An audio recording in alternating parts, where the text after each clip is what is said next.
C'était le genre de fête à laquelle on ne s'attend pas à être invité. Je savais qu'il ne s'agirait pas d'une réunion ordinaire, compte tenu des personnes impliquées. C'était le cœur d'Hollywood, un manoir sur les collines où l'on ne trouvait que les noms les plus célèbres. Acteurs, réalisateurs, musiciens, tous étaient là, à l'abri des regards. J'ai eu la chance de faire partie de l'élite, du moins c'est ce que je pensais à l'époque. Je n'étais pas dans l'industrie depuis longtemps, mais je grimpais déjà les échelons. Les bonnes relations, les bonnes personnes. Il était facile de se laisser séduire par le glamour, les chuchotements sur ce qui se passe réellement en coulisses. Mais ce que j'ai découvert lors de cette soirée n'avait rien à voir avec les rumeurs. C'était pire, bien pire. La soirée a commencé comme n'importe quel autre événement de haut niveau. Des voitures sortes de luxe s'alignaient dans l'allée, des valets les emmenaient, tandis que des célébrités en tenue de créateurs flottaient dans l'entrée. J'ai traversé le grand foyer, dont les sols en marbre brillaient sous la lumière tamisée des lustres. Les chies, les rires, la musique, les bavardages sans fin, c'était enivrant. Un homme bien habillé que j'ai à peine reconnu s'est alors approché de moi. « La vraie fête est à l'étage », dit-il avec un sourire en coin, balayant la foule du regard avant de s'approcher. « Si vous êtes prêts, je l'ai suivi. Je ne savais pas trop pourquoi. La curiosité, peut-être. Ou peut-être que je ne voulais pas avoir l'air d'un étranger. Nous avons traversé une série de couloirs sinueux, nous éloignant du bruit de la fête en bas. L'homme m'a conduit à une porte cachée, une porte qui se fondait dans le mur de façon si transparente que je ne l'aurais jamais remarqué. Il a tapé un code sur un panneau à proximité et la porte s'est ouverte, révélant un escalier qui descendait dans l'obscurité. « Vous allez voir des choses que vous n'oublierez pas, » dit-il, la voix soudain sérieuse. « Mais n'oubliez pas que vous avez demandé à être ici. » Nous sommes descendus dans les entrailles du manoir dans un endroit dont personne du monde extérieur ne connaissait l'existence. L'escalier semblait s'étirer à l'infini, s'enfonçant dans le manoir, et à chaque pas, je sentais l'air se refroidir. Le silence était déconcertant, contrastant fortement avec la fête animée qui se déroulait à l'étage. Les murs se rétrécissaient à mesure que nous descendions, et le son de mes propres pas me parvenait en écho. Il n'y avait pas de fenêtre, pas de lumière naturelle, juste la douce lueur des vieilles appliques qui tapissaient d'amais les murs et projetaient des ombres inquiétantes. Au bas de l'escalier, nous sommes arrivés à une épaisse porte en bois.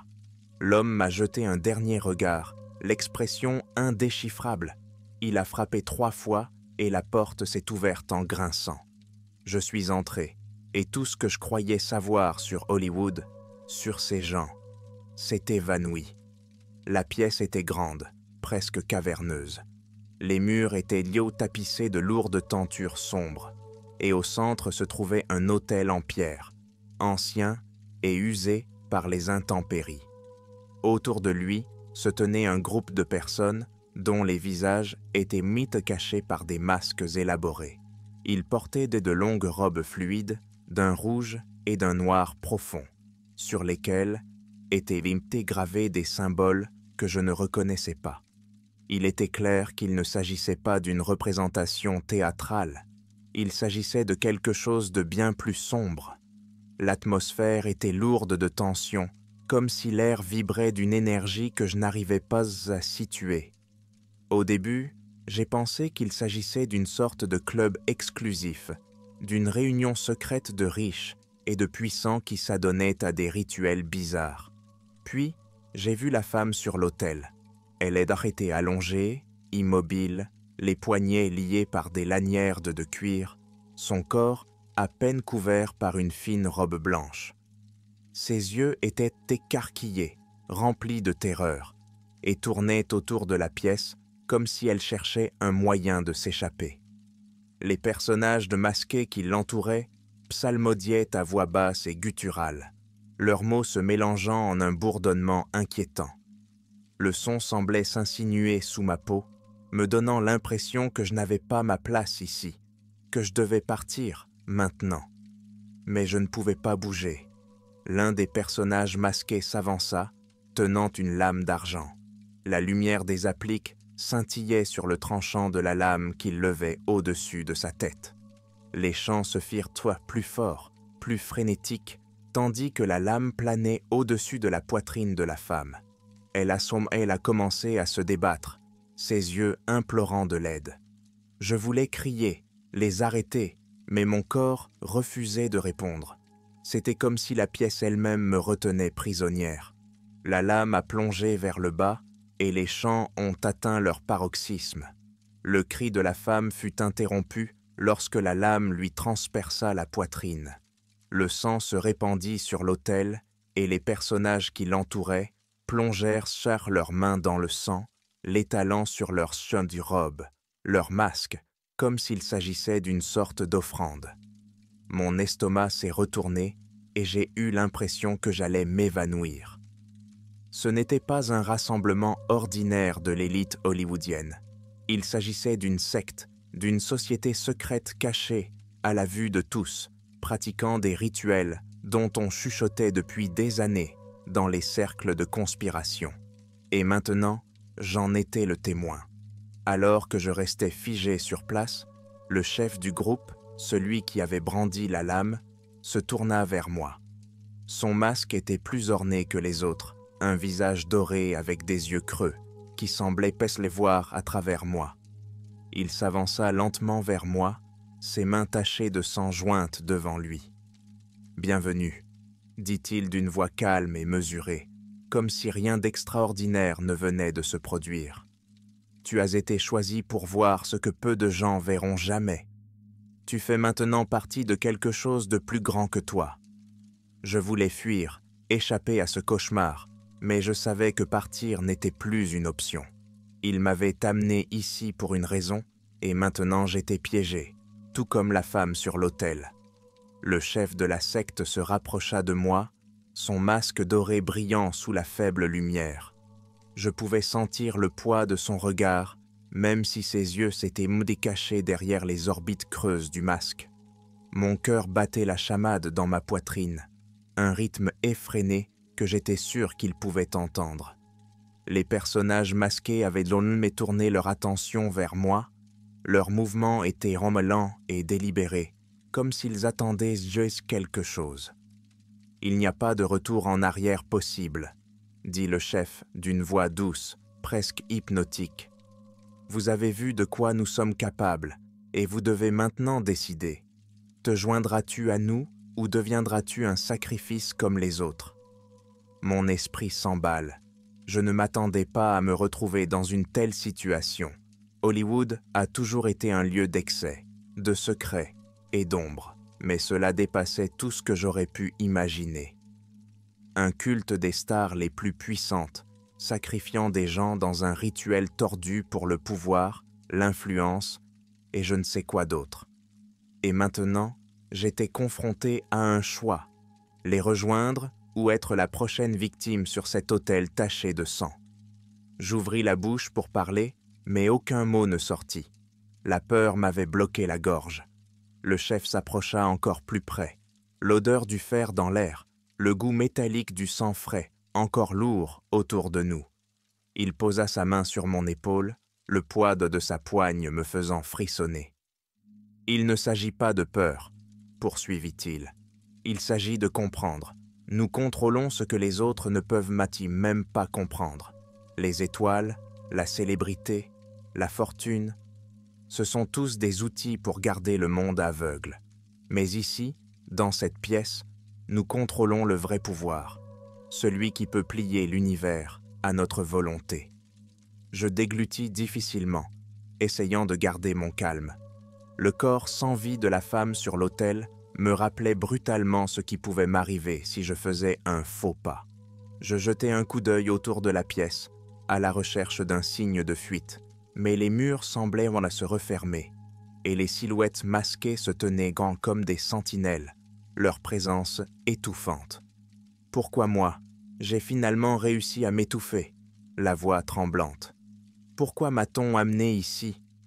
Le chef laissa échapper un petit rire, comme si ma question l'amusait. « Tu as été choisi parce que tu es proche de la vérité depuis longtemps. Tu as été à la périphérie de notre monde. Tu as vu des aperçus de ce qui se trouve sous la surface. Et maintenant, vous êtes au centre. Vous avez été invité parce que nous pensons que vous pouvez être l'un des nôtres, quelqu'un qui comprend les enjeux et qui est prêt à dépasser les limites de la moralité. » Ces mots me plongèrent dans une vague d'effroi glacial. J'avais toujours été fasciné par le côté sombre d'Hollywood, les rumeurs, les conspirations, mais je n'aurais jamais pensé me retrouver un jour au milieu de l'une d'entre elles. Je me suis retourné vers l'autel, vers le sang qui s'accumulait encore autour du corps de la femme, et j'ai ressenti un vif sentiment de culpabilité. Combien d'autres personnes avaient été amenées ici et forcées de prendre la même décision? La main du chef se resserra sur mon épaule. « Nous vous donnons le choix, » a-t-il dit, sa voix se réduisant à un murmure. « Rejoins-nous et tu auras accès à un pouvoir qui dépasse tes rêves les plus fous. Éloigne-toi, et ta vie s'achèvera ce soir, ici même, sur cet autel. » Les autres personnages masqués se rapprochèrent, formant un cercle autour de moi. Leur chant reprit, grave et rythmé, emplissant la pièce d'un bourdonnement sinistre. Je savais qu'il n'y avait pas d'issue facile à cette situation. La tension était suffocante et je me sentais piégé, comme un lapin pris au piège par un chasseur. « Faites votre choix, » a dit le chef, sa voix portant une note de finalité. Maintenant, j'ai senti le poids du monde peser sur moi. Je pouvais les rejoindre, faire partie de leur société secrète et puissante, mais à quel prix? De mon âme? Mon humanité? Ou je pouvais refuser et faire face à une mort certaine entre leurs mains, une autre victime sans nom sacrifiée pour leur rituel tordu. Tous mes instincts me poussaient à fuir, à me battre, à crier. Mais il n'y avait nulle part où aller. L'air était chargé de l'odeur du sang et les chants étaient devenus plus forts, plus insistants. Les yeux du chef, bien que cachés, me fixaient, attendant ma décision. Et puis, au moment où j'ouvrais la bouche pour parler, la pièce semblait battre au rythme des chants, un rythme sombre qui s'insinuait sous ma peau. Ce n'était pas seulement du bruit, c'était vivant, comme si le son se nourrissait de ma peur, se renforçant à chaque respiration. Le chef se tenait toujours devant moi, attendant, son masque d'or brillant à la lumière vacillante des bougies. Je pouvais sentir les yeux des membres de la secte sur moi, même si leur visage était caché. Ils me regardaient en silence, leur chant devenant de plus en plus profond, de plus en plus résonnant.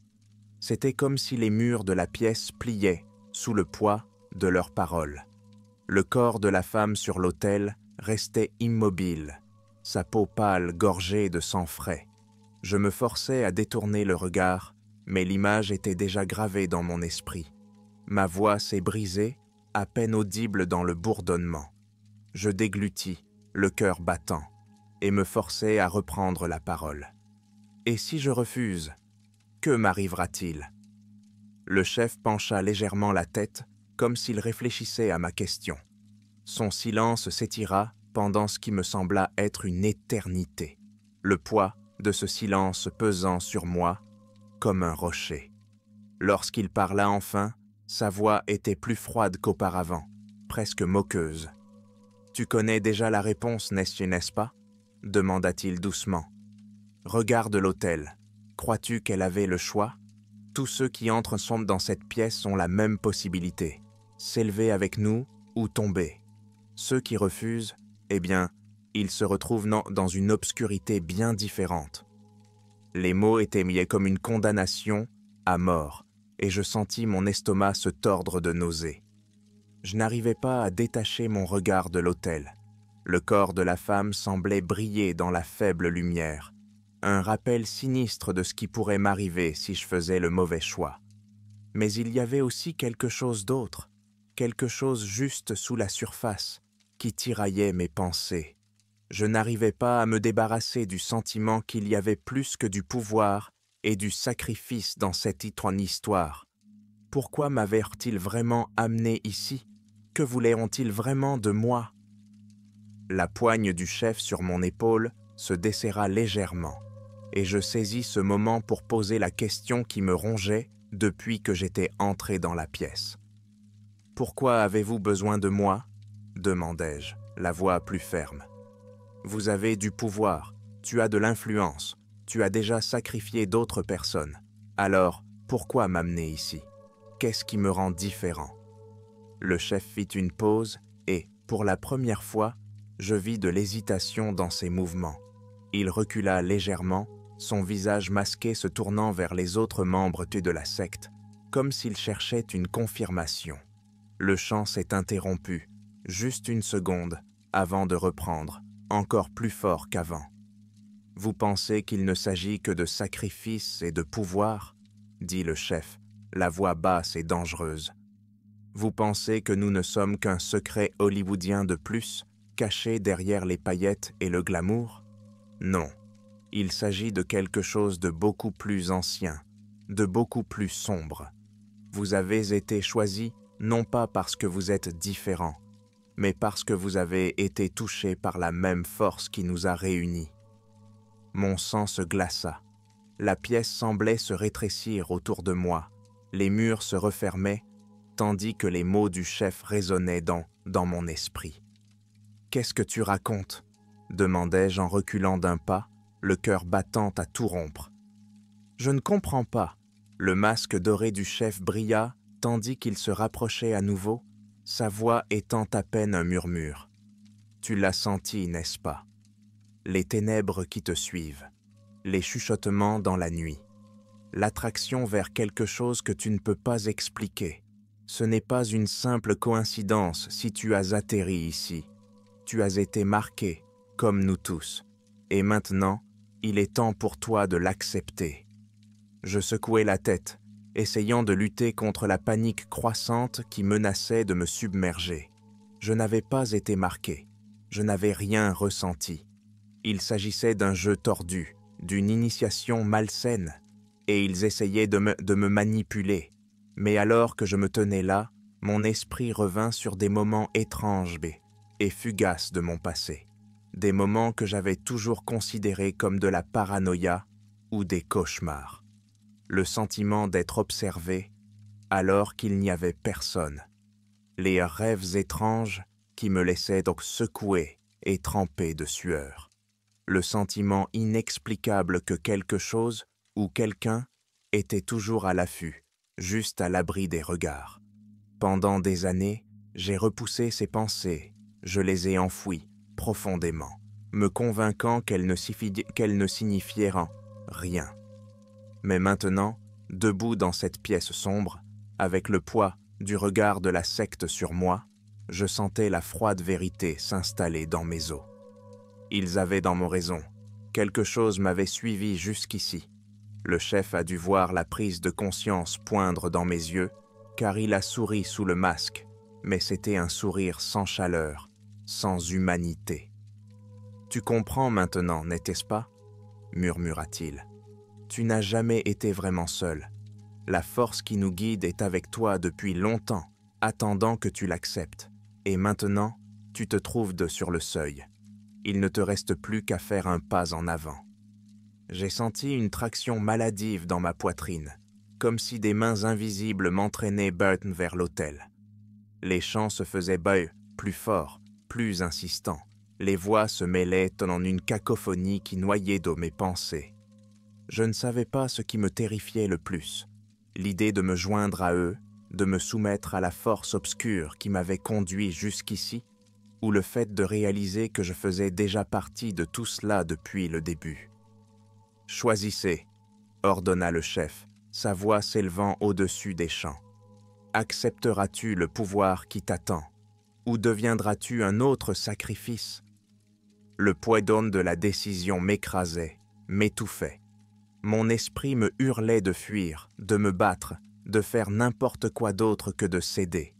Mais au fond de moi, je savais que, quel que soit mon choix, je ne pourrais pas m'échapper de cette pièce. Alors que les chants atteignaient leur paroxysme, les murs de la pièce semblaient genre se refermer sur moi, l'air était chargé de l'odeur de l'encens et du sang. Mon esprit s'emballait, essayant de trouver une solution, une échappatoire. Mais il n'y en avait pas. Le chef se tenait là, son masque d'or scintillant à la lumière des bougies, attendant que je fasse un choix que je n'étais pas prêt à faire. L'attraction vers l'autel se fit plus forte, plus insistante, comme si la pièce était vivante et se nourrissait de mon indécision. Les battements de mon cœur résonnèrent à mes oreilles, noyant les chants pendant un moment, tandis que je fixais le corps sans vie sur l'autel. Ce n'était pas seulement un sacrifice, c'était une passerelle, un conduit pour quelque chose de bien plus sombre, de bien plus ancien que les rituels ou les étoiles rassemblées dans cette pièce, quelque chose qui dépassait l'entendement humain. J'ai reculé d'un pas, mon instinct me criant de fuir, mais mes jambes semblaient plombées, comme si une force invisible me retenait en place. Le chef s'est avancé, son regard s'est fixé sur le mien, sa voix tranchant la cacophonie. « Tu le sens, n'est-ce pas ?» chuchota-t-il, le ton à la fois railleur et inquiétant. « Le pouvoir est juste devant toi, attendant d'être revendiqué. Tu es déjà lié à lui, que tu veuilles l'admettre ou non.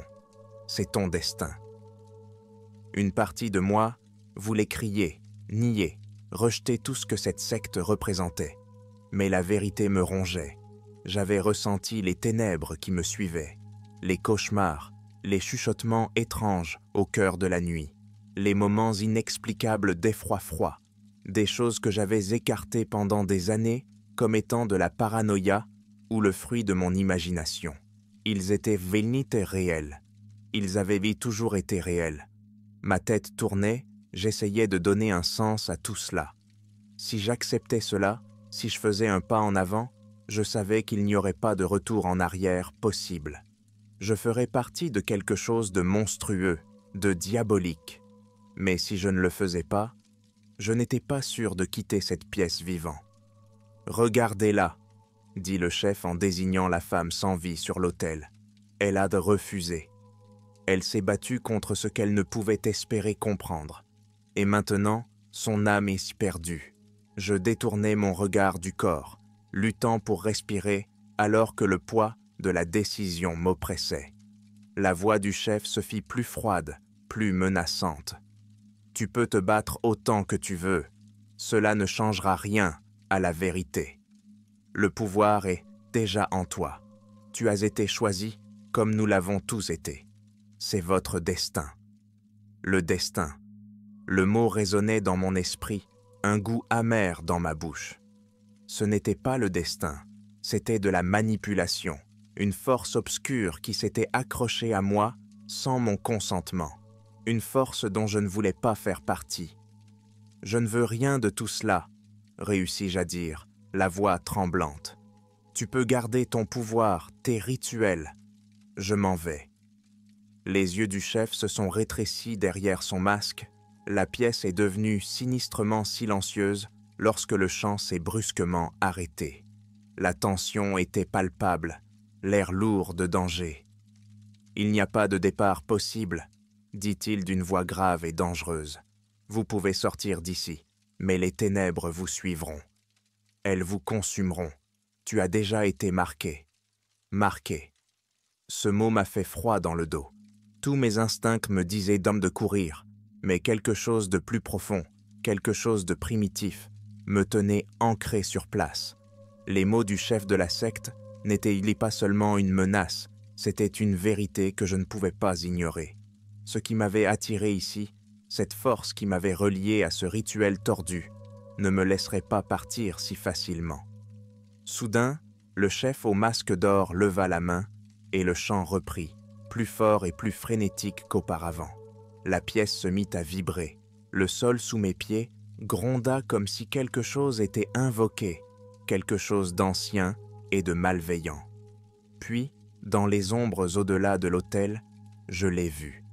Une forme sombre, presque humanoïde mais fausse, ses membres d'arrêter tantôt trop longs, ses mouvements trop fluides, comme si elle n'était pas soumise aux mêmes règles de la nature que nous. Elle émergea là, lentement, sa peau noircie scintillant sous la lumière des bougies. Ses yeux, jaunes et brillants comme ceux de la créature de mes cauchemars, se fixèrent sur moi. Je reculai en titubant, le cœur battant dans ma poitrine. Les membres de la secte ne faisaient plus attention à moi. Leur attention s'était entièrement tournée vers la créature qui se tenait maintenant derrière l'autel, dominant le corps de la femme morte. L'air devint plus froid, la température chuta brusquement, à mesure que l'entité s'avançait, sa présence emplissant la pièce d'une crainte palpable. « Voici ce que nous servons, » dit le chef, d'une voix révérencieuse, presque adoratrice. « C'est le vrai visage du pouvoir. » J'ai secoué la tête, mon souffle se faisant saccader. Je devais sortir, je devais m'échapper avant qu'il ne soit trop tard. Mais le regard de la créature me retenait, me figeant sur place. Ce n'était pas seulement un monstre, c'était quelque chose de bien pire, quelque chose qui avait existé bien avant l'humanité. Une force qui se nourrissait de la peur, du sacrifice. Et je savais, avec une certitude écœurante, qu'il voulait que je sois le prochain. Le chef s'est écarté, donnant à la créature un accès total à l'autel, sa voix s'élevant au-dessus des champs. « Embrassez votre destin », a-t-il dit, ces mots étant un dernier ordre. « Devenez une partie des ténèbres. » La créature a tendu ses longs doigts griffus vers moi. À ce moment-là, quelque chose s'est brisé en moi. La peur qui m'avait paralysé a cédé la place à l'instinct de survie. Je me suis élancé, j'ai sprinté vers la sortie, mon esprit me criant d'aller plus vite. Les membres de la secte se sont retournés. Leurs chants ont faibli lorsque je me suis libéré de leur cercle. Je ne me suis pas arrêté pour voir si la créature me suivait. Je me suis contenté de courir. La porte était à portée de main, mais au moment où je l'ai atteinte, quelque chose de froid et de tranchant m'a effleuré la nuque. J'ai crié, ressentant une douleur fulgurante lorsque la griffe de la créature a manqué de peu sa cible. Avec une poussée d'adrénaline, j'ai claqué la porte et je me suis jeté à travers, trébuchant dans l'air frais de la nuit. Je n'ai pas arrêté de courir avant d'avoir atteint la moitié de la colline, les poumons en feu, l'esprit ébranlé par ce dont je venais d'être témoin. Mais même en courant, je connaissais la vérité. Je ne m'étais pas vraiment échappé.